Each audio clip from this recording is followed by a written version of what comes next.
is the Christ of the Bible. Now, because Satan is the great deluder and we love to be deluded, many times we convince ourselves that we love Christ when we don't, that we love God when we don't, but the only way we can do that in our lost condition is to substitute a different Christ from the one who is portrayed to us in Scripture. In other words, the one who is real and true, the one that God sent into this world.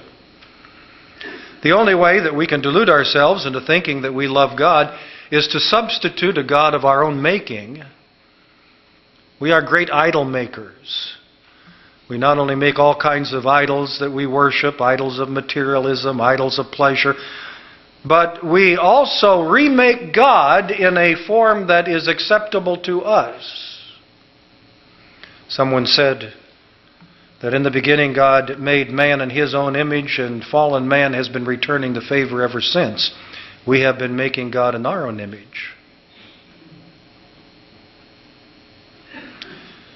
And that is exactly the way it goes. I couldn't tell you the number of times that I have been told, well, the God that I believe in is like this. And this often comes up in conversation when you say something like, Jesus said, I'm the way, the truth, and the life. No man comes to the Father but by Him. There's no way of salvation but through Jesus Christ. There's no way to God but by Jesus Christ.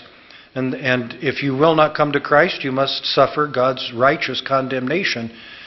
You mean you're talking about God sending people to hell? Yes, that's what I'm talking about.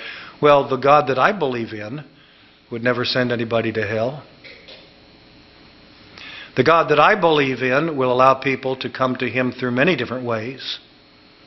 The God that I believe in would not require that people come to Him through Jesus Christ. They would allow people to come to Him in other ways. The God that I believe in, the God that I believe in, sometimes I wish I could grab people by the shoulders and shake them a bit and say, will you listen carefully to what your own words are saying? Will you listen to how you're talking?